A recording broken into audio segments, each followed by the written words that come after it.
702.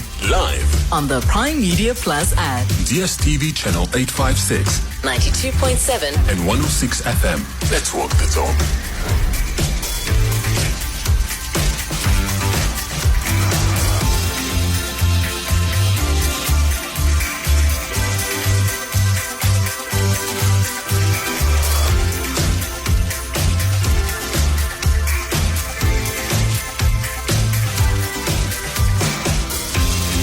Seven minutes after 9 o'clock. Thanks very much for joining us. Welcome to it. You're on 702. My name is Thabo Shole-Mashao. Clement is not feeling well, and I'm sure he would have recovered by tomorrow, and he will join us then. Speedy recovery to what's Clement's name again? What do you guys call him? But he'll be coming back tomorrow. I'm happy to be with you for the next 3 hours or so, discussing very important issues, especially on the advent of the budget speech, which is to be tabled this afternoon in Parliament. A very important one. And the numbers may seem boring, but they are critical to our everyday survival. I mean, you're thinking that 61% of the budget is going to be spent on the social issues that are affecting the country, and that would include the social wage, that is, and it includes the health services, education, social relief, distress grants, and other forms of grants. They account for 61%. You'd remember that we do not get an interest from that particular expenditure, and you could argue that it's a necessary investment for the survival of the majority of our country. And what implications does it have, though, on the growth of the economy? We will touch on that a little bit later between 10 and 10:30 when we speak to various political parties to get their reflections, their expectations on the budget, the preview of the budget to be tabled later on. And on the open line, I also urge us to speak about it. There could be one or two things that you'd want us to touch on. Please, let's speak about it on the open line. I mean, very interesting issues. Quintile 4 and 5 schools are going to get a little bit of a pinch if I were to also look into the future. I would say that those who are taking their kids to Quintile 4 and 5 schools, those would be the fee-paying schools and on a higher margin. Well, baseline allocations will also be given to Quintile 1 and 3, just to make sure that there is relief. I want us to speak about school fees in a short while, but I'll get to that. NHI, I think the delay is imminent, and perhaps it could happen maybe in 10 years' time. I don't see it happening anytime soon. I think we have serious issues that are facing us, and most of those are structural. And the doctor-to-patient ratio is also very high. I'm wondering what the minister is going to say about that in terms of recruiting more doctors into the system, and not just doctors, but also health workers to make the system more efficient. No increase expected, at least on VAT. But on syntaxes, as Boani Bingwa did express in his show, that there are anticipations of an increase in syntaxes as that has become a tradition of sorts. I want to know from you, what is it that you'd like the minister to really focus on? And if it were for you, what would you do and how would you structure the budget? It's not very easy. We make it sound easy as we complain about it on radio. People like myself are pretending to be experts on it. We make it sound as though it's very easy. It's extremely complex. It's an exercise that need as many minds as possible, and not only to be driven by a uni-ideology outlook. You don't need only to be thinking about it from the viewpoint of free market system, or else you would be losing a big chunk of the country to the doldrums of poverty.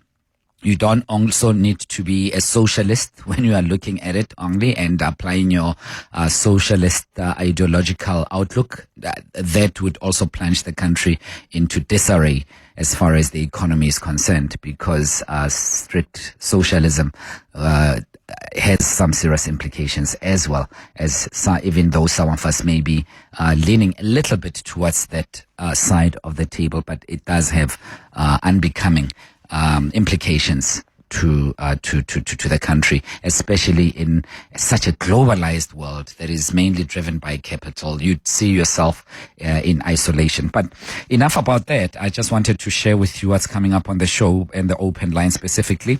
I don't know if you saw, I was telling Bongani Bingwa earlier on, as I was throwing forward to the show, that this is quite interesting, that about 65.7% of school-going children do not pay school fees at all. At all. At all. Of course, we do want free education. We do. I'm one of those people who aspire to live in a country where there is free compulsory education to at least an undergraduate qualification. However, there are also serious ramifications to that we need to consider. 65%. How do those schools survive? Can the government carry that? Is it truly, purely, and only because the parents cannot afford? Or have parents neglected their responsibilities, even if they can afford to pay school fees, and they're saying, we will just claim indigency and we will just say that we cannot afford, and we'll just fill in the forms, and we will be out of this mess of having to pay school fees. And by the way, there is no way, because I know there's someone out there thinking, oh, you're so privileged. That's why there is no way I would even think of saying anything horrible to parents who cannot truly afford. I can never, ever do that because I come from there. So if there's someone who understands parents who can't afford, I do understand. And we are not talking about that. So let's not digress. Let's not throw insults unnecessarily. I'm speaking about parents who can afford but choose not to pay school fees. They are truly drowning the schooling system, and they are making it difficult for teachers, for other education workers in the system, either the cleaners, the clerks, and the administration staff. They are making it extremely difficult for us to sustain a proper education system. But there's also another argument, as I've said that. I mean, school fees is very expensive. I have no idea where you take your kids to school, but school fees is extremely expensive. A child in ECD can pay up to 90,000 rand per annum, almost 100,000 rand, for a child to go and sleep and sing the nursery rhymes and come back home at 1:30. It can go as high as 90,000 rand, if not higher than that. 90,000 rand. 90,000 rand. That is huge. I mean, there are some schools, the school fees is almost $500,000, if not more. But school fees is expensive. Even when you work, even when you are a middle-class parent, school fees is extremely expensive. I wanted us to have a heart-on-heart on the open line about the heftiness of school fees. Our schools, including private schools, by the way, who always get off easily, are schools really taking us for a ride? Especially private schools. They've become mini businesses listed on stock exchange and really bleeding us dry. Bleeding us dry. As a result, excluding millions from benefiting from quality education. I don't know what to make of it. Please share with me. I want to know, how much do you pay for school fees? Can you afford it? Do you think it's too high?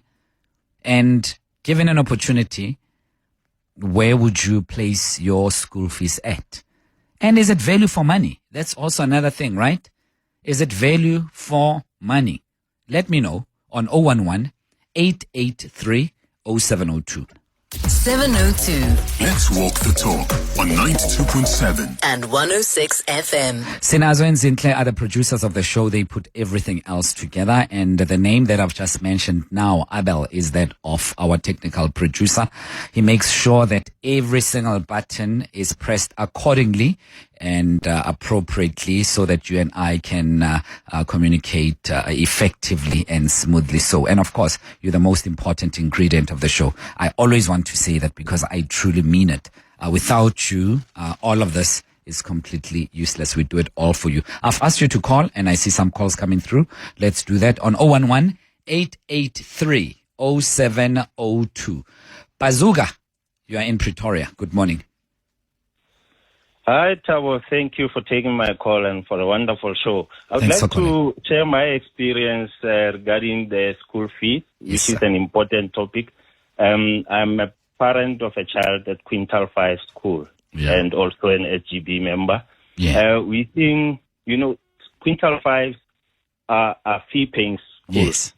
And because they are located in the suburbs, the idea for them to be fee-paying schools was based on the statistics of parents staying there being able to afford. But we're getting more learners from townships. So the parents from townships, they spend money on transport. They can't afford to pay school fees. So they apply for what we call exemption. Yes. So this exemption thing, I think that's what the government is not also telling the public, is that government doesn't pay the full amount if you qualify for full exemption from paying school fees. They pay 10% of it. If the school fee is 10,000 rand per annum, government will pay a school 1,000 rand. And now they are going to reduce that allowance to the schools. So these Quintal 5 schools, they are now battling to keep up with the standards in terms of the infrastructure and learning and teaching, because sometimes find that almost half of the teachers are paid from the school fees. They are called SGB teachers, staff members. Yeah. So, I think there's a lot more that the public is not being made aware of, especially by government. And decisions have been made that a lot of people in public, if you are not participating in the structures, you won't be aware how this affects our children. Bazuka, I am so thrilled that you called, and I'm happy that you've put that perspective so with a sense of sobriety and clarity. And because that's exactly what's happening. I used to be an SGB chairperson, and we were inundated at a former Model C school, and that later became a school that fell between Quintal 1 and 3, unfortunately, and simply because the parents were not paying as they ought to have. And some parents took advantage. It was not because they didn't have money. They would spend expensive clothes on their kids, and as opposed to allowing the school to get that little 4,000, 5,000 rands. And so the priorities were not in order. The effect of that behind the desk was very clear, because as opposed to the SGB now having a little bit of room, they would need to spend the little resources that they have to compensate for the teacher-pupil ratio or teacher-learner ratio by hiring SGB staff into the school in order for the kids to at least benefit from more teachers within the school. So your point, Bazuka, is extremely important, and many parents don't get to interact with it, and simply maybe because they don't participate, they don't know, information is not distributed to them. But there is a direct link between that and the decline of offering of quality of education in a school. Bazuka? Spot on. And SGBs don't have capacity as well to recover or to go through debt collection process. So the child finishes school and they disappear. And the schools are sitting with high debt now. And our schools are not able to pay services like the municipalities, electricity. So it's got wider implications. So it's important that policymakers, get the correct information so that the resources are allocated appropriately. And you are spot on. Thank you so much. Really appreciate it. Bazuka calling us from Pretoria. All the best to you. 011-883-0702. You are on 702. And it's 23 minutes after 9 o'clock. My name is Thabo Shole-Mashao. I'm happy to be with you and take some of your voice notes and your text messages. I've been neglecting some text messages. Let me quickly go through this one. Hi, Thabo. The issue of free education is really a challenge because nothing is free. Hence, even people who can afford can just take advantage of the system. We need more accountability and responsibility, even if education is free. how can parents be involved in the school, like those who are unemployed? Can they support cleaning of the schools, the maintenance of the school, so the taxpayers' money may go a little bit longer and stretch further? 011-883-0702. Let me just take a call quickly, Abel, and then no calls for now. You want us to take a break. Abel communicates with his head, so I better do what he says, or else there's going to be trouble. It's 24 after 9. 702. Let's walk the talk on 92.7 and 106 FM. I haven't been playing your voice notes. Welcome back. And I suggest we do that right away. And the voice notes would have come through on 072-702-1702. Thabo, we want the best facilities at the schools. We want the best teachers. If the children are in an all-day school, we want them to be fed properly. All of this costs money. You're making it sound as though the schools just take the money. Teachers need to be paid, food needs to be bought, facilities need to be maintained.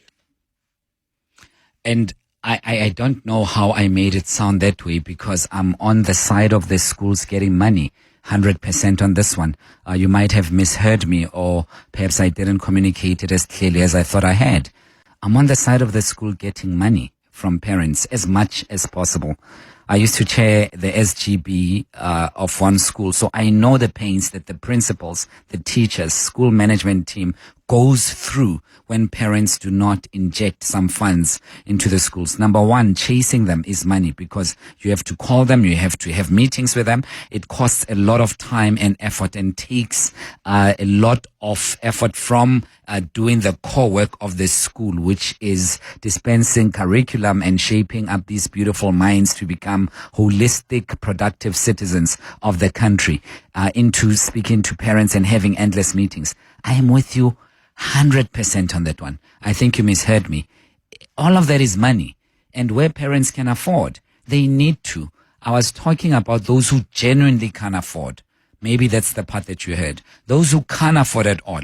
We can't afford to have their kids sitting at home simply because they don't have money to take kids to school. We can't, because we will be sitting on a serious ticking time bomb. And fermenting is an unfortunate situation which the country cannot afford to have at that particular point. So I'm with you 100%. 072-702-1702. Thabo, I mean, you hit the nail on the head, right? So education has become really a booming big business in this country, and it all points to a failed, it's failed, Thabo. It's failed. Kids can't read to understand. And if kids can't read, this thing is just gonna be exacerbated as they grow. It becomes harder and harder to teach. Not to say it becomes impossible, it just becomes harder. It's going to require resources, it's going to require this and that and the other. So, failure of the public sector has resulted in a thriving and booming private sector education thing. So, I think most middle class families, indeed, we're just living for, to make sure our kids have now a decent education so that they, don't become a socioeconomic stat. I think that's the pressure now from middle class, and that's why we are surviving through the madness and expense that is school fees. Thanks. Hi, goeiemorgen, Thabo. Floris here from the beautiful Western Cape. Thabo, unfortunately, the Constitution says free basic education, with the emphasis on basic. Unfortunately, it's just how it works. If you can afford expensive education for your child, even if the child is not as bright as you think he is, then you can afford. But not everyone can drive a Mercedes-Benz or a Ferrari. It depends on what your budget is. That's just how it works. So, we cannot force elite schools to accept just anyone, even though you cannot afford the school fees. Then government should set up its own government elite schools. Have a good show. Bye-bye. Well, I suppose the so-called government elite schools would refer to the former Model C schools. And I was also talking about them, that they cannot also be so expensive that they exclude the core market that they are serving. As much as they could have renovated and I suppose made up their facial outlook to become sophisticated, they would still need to service the public because they remain public schools. I don't want to mention schools by name because it will be as though I am isolating certain schools and opening them up for scrutiny unnecessarily. And I take your point 100%. Private schools, if you take your child there, you must be willing to pay what they're charging. I'm just asking, isn't there any way of regulating those school fees so that they do not necessarily become so elitist that they cannot be afforded by an ordinary person? It's truly troublesome. I see exclusion in that. And one child's school fees can come up to 250,000 rands. I have no idea why. It still beats me as to how they came to those figures. So I suppose it's a matter of debate, but I absorb exactly what you're saying about free basic education. 28 minutes to 10 o'clock. I almost went on and on. I forgot that it's time for Eyewitness News. Let's walk the talk. 702. 23 minutes to 10 o'clock. Welcome back. My name is Thabo Shole-Mashao. I'm in for Clement Manyathela Show. We are together till 12. Great having you with us, and I'm hoping that you are enjoying the show. If you've just joined us, where have you been? Just jump in and we will continue where we left off. On the open line, we're touching on a few things, including school fees. How affordable is your school fees? And do you think you're getting value for money? At times, I don't want to lie. I don't think that I'm getting value for money. And I'm hoping the school is not listening, but at times I don't think that I'm getting value for money, because as much as the kids go to school, we pay school fees, we still need to get tutors. And you're thinking, what are you doing at school? What is really happening that we need to get tutors? Are you not supposed to be so effective? And our school fees is supposed to be such that the kids ought to get everything else from school. So I wanted to find out from you, should we also regulate school fees from the private sector, from private schools, and have a cap, a limit, and say you can't charge beyond this? And there must be some criteria to even get to this particular amount. You can't wake up and just say your school fees for one child is 300,000 rands, just like that. Or am I speaking against the free market system? And am I taking too much digs at capitalism? And am I restraining trade as it ought to be? Let me know on 011-883-0702. That's one of the issues that we're speaking on. Premier Panyaza Lesufi expressed his concern about the rapid rate at which informal settlements were growing in South Africa, not particularly in his province, Gauteng. And he went on to say, as I quote from The Citizen in an article that was penned by Itumeleng Mafisa on page 2, he went on to say, we cannot allow our beautiful province to be reduced to a shanty town. Of late, major parts of our province are witnessing an abnormal rise in the number of informal settlements. Very touchy issue, very sensitive, and smacks of elitism as I express some of the concerns around this. Not on the side of the Premier, but just general commentary, because lack of human settlement opportunities is a serious issue in our country. A lot of people don't have they don't have anywhere to stay, they don't have anywhere to live, and they find themselves in difficult circumstances that they have to put up shacks and shanty towns. Having said that, if we do not control that, if we do not have direct control over that, we will collapse. We live in a country where the value of property matters, and these are not my rules. The value of property matters. We live in a country where we also have opportunistic crimes where some people are not necessarily poor or are not necessarily in lack of accommodation, but they see an opportunity to, infiltrate an area, like we've seen with some of the Zamazamas in the past. Once again, I am not talking about the poorest of the poor, just so that I don't trend for wrong reasons. I am not talking about those who can afford. I am not talking about that. We are talking about people who are opportunists, who are really exploiting the system and coming. And there's some political parties as well that are thriving by encouraging people to settle anywhere they want to, put up shanty towns, informal settlements, and say, this is your land, grab it, you can go there, and if they kick you out, they must find an alternative for you. There are people who are abusing and exploiting the system. There are some political parties that are doing that. There are some community groupings that are doing that. There are some people who are illegally allocating land to people and say, go and live there, and then you can just pay me 500 rands. That happens. And I'm saying we need to regulate that. We need to find a way, because we also need to protect property value in the country. 011-883-0702. I don't know what you think about that point. Let's go straight to Said in Johannesburg. Said, hi. Hi, Clement. How are you? It's Thabo today, but I'm good, Said. How are you? I'm well, thanks yourself. Yeah. I totally agree with you. I think the school fees should be regulated. Everything in the schools has just gone ridiculously priced.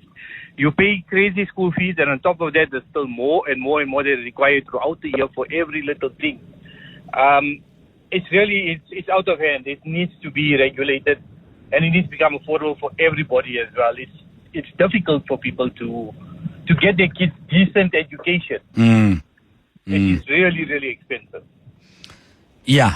Now, and it comes with excursions. It comes with uniforms that are very expensive. It also comes with the plays. The event. Yeah, the events. The school is a fee. No, you're right. I mean, my son has a play. They doing the Lion King at their school, and we have to pay an amount for him to participate and to buy a costume and all of that. And you're thinking, there's money. You must pay money for every little activity in the school. Correct. But yeah, well spotted. Furthermore, you still got to pay for tutors afterwards, because the kids still don't know what they're doing in class. That's the part that makes me pull out my hair. I don't get it. Why do kids need to have tutors if the school is so good? Exactly. You're paying that much of school fees. There's a standard of education that should be there, and everything should be in place. Yes. You don't have to worry about tutors after that. I've got 2 kids in matric this year, and I'm telling you, it's madness. It's crazy. Kids are stressing, they are panicking because at school they're not getting what they need. Yeah. And they need to go further and get the help that they need. Yeah, and the school yet charges an arm and a leg, right? Said, thanks for your time. Appreciate it. George, you're in Pretoria. Morning. Morning, Daddy. Wonderful show. Thank I you, just sir. want to comment on this issue of the mushrooming of the informal settlements. Yes. In the nodal economic areas, Yes. especially Joburg, Cape Town, and all those places. Look, we have to admit that our government since 1994 has really failed us in a big way, in the sense that, if you remember the so-called TBVC states. Yes. In my view, these guys actually threw the baby out with the bathwater, contrary to advice that they got them to say, look, keep what works, in those places, because those areas there were preventing influx into the main cities, so to speak. Now, they were all destroyed. In the peripheries of this land, there's just no job opportunities. Everybody has to just converge in the major cities, right? But now, guess what? They get here, and we have the so-called the Department of Human Settlements. Thabo, you tell me what they do exactly, those guys. Because they're supposed to be proactive. There's parcels of land, the very ones that get hijacked, and then people get settled on there by force. These are the places where government is supposed to be proactive in making sure that there's proper planning, and the whole settlement process takes place in an orderly fashion. No, but they sit and fold their arms until people just take on those places. And just to speak about the redundancy of this so-called human settlement department, I think it must be done away with, because whatever they're supposed to be doing is done by the municipalities in any case, Because if you sit and think what exactly the human settlement department is doing, nothing, Thabo, nothing whatsoever. George, I agree with most of what you said, but I can't say nothing. There is something that's been done, but I suppose we do need an element of more capacity and a more focus-driven approach on this thing. I think nothing, it's a bit of a stretch, but your point is not lost. And you spoke about the TBVC states, and for the benefit of those who don't know what those are, the Transkei, Bophuthatswana, Venda, and Ciskei states during apartheid. They were... And of course, it was all intended for wrong purposes, but all of them, it could have been repurposed in such a way that, not for discriminatory purposes, but to develop whatever, for instance, those economic activities that was happening there. Yes. In terms of your Babelechi and Ekandastria, you had those places. And I mean, I remember the Pop Studios, the Mabana Cultural Center in Bophuthatswana, and they had some great studios. I think Huma Sekela even recorded one of his albums there, if I'm not mistaken. So I hear that point. 100%. But I must allow me to just very briefly make sure that I attach this quick proviso there too. Those were apartheid set-up states, and those were not good for social cohesion, inclusivity, and just general democracy. There was a lot that went wrong in those states as well. And they pretended that they were independent, but they were not. So I must mention that. However, there were some great pockets of excellence in those states as well. There were some good things. Yes. They should not have been destroyed completely. They should have been repurposed. Because of course we would have taken away or taken out the discriminatory part of there should be free flow of movement of people and all that. But the economic activity part of it should be strengthened even more. That's what we are saying. I decry the Pop Studios. I honestly, because they were way ahead of their time at that particular I'm sure point. The broadcast man, I decry that. A lot that was destroyed. But anyway, thanks, man. Thanks. Really appreciate it. I was just expressing that point so that your good point is not diluted by someone who will say, but it was under apartheid and whatever else. So that's just mainly why I wanted to put it in context. Rakwena in Pretoria North. Good morning. Good morning. How are you? I'm free, good sir. How are you? Yeah. I think what you've just said now, I fully support that. The problems that we have in this country have solutions, and the solutions were there. All we need to do is to go back to those solutions and not put politics too much into the whole thing. This thing of former homeland, that's a fact, and you cannot deny it. To start saying people have nowhere to stay, it's not true. Because if they had sustained those border factories in the former homelands, people would be staying in their houses there to stay. Now, this thing of people having nowhere to stay, the truth is people are moving from rural areas, coming to urban areas where they can find jobs and make some income. Because it's South Africa, right? They are South Africans. They should be allowed to be anywhere else in the country. If I go to the Western Cape, I don't expect anyone to ask me, "You're from Gauteng, what are you doing here in Western Cape?" I'll tell them, I'm in South Africa. Yes, but my point is here. The reason why these people go to Cape Town or wherever is because they have lost what used to sustain them in where they come from. Because, if you see companies like Goodyear closing and all these other closing and everybody moving there. And now the worst part is this. Investors, when they come to South Africa, they themselves choose where they want to invest or stay in terms of erecting their businesses. And the government just fails to give them incentives that please go and invest in Eastern Cape or wherever. Now, everybody is just crowded around the Midrand, around Joburg and so on. That shows poor planning. Government is not doing, a lot around those kind of things. And these problems will persist because the intervention is not realistic and it's not effective. Now, coming to the schools is the same problem, that the system has not been well maintained, because the question you raised a few minutes ago was that we've got parents. If you go to the townships over the weekend, you will be surprised how many households are able to host parties. It's party after party there. Suddenly, people don't have money for electricity. People don't have money for school fees and so on. And they invest in the very same things that you're talking about of cell phones, very, very expensive uniforms, and so on. Now, that is something that is not honest, to say the truth. Yeah. Rakwena, let's leave it at that. Let's allow Willie also to come through. Really appreciate your time, Rakwena. And important point, I don't want us to miss it. But I'd be a hypocrite. I'd be a two-faced individual. I'd be a double speaker if I don't mention this. We've allowed our schools in the townships to fall into a state of decay. We have. I know a number of township schools that are not in operation right now, and they're just idly standing there, and on weekends they become church venues for various spiritual entities. It's quite unfortunate. But also, I am for everyone going to any school that they want to go to.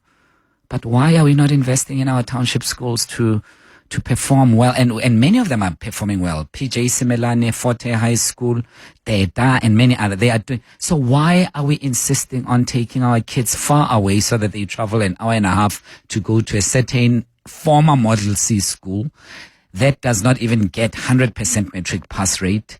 And simply because it's situated in Rodiport, in Mondio, or wherever else, we deem it to be better than a township school. Why are we not also investing in our schools? In township schools, that's what I mean. Why are we not doing that? Why are we not taking pride in township schools? Why are we not instilling a culture of an academic institution in many township schools? You see kids running at about 8:30, only coming to school, and there's a principal waiting with a whip, beating them up as they walk into school or making them exercise around. What are we doing? What are we doing? What are we doing? You are educators. You are supposed to be instilling a culture of academia in any institution that you work in. But just because it's a township, you don't care. Ojama Gwenya and having tea and you don't screaming to the next teacher, Mikey, hey, come here, Mzansi Mawan. What is that? What is that? But also we don't take ourselves seriously, Bafetu. Let's just be honest. We also don't take the same teacher. If they were to be taken to Redford, to be taken to St. David, they would be the best performing teacher ever. Ever. They would be so great. But when you take them to a township school, all of a sudden, they drop the standards.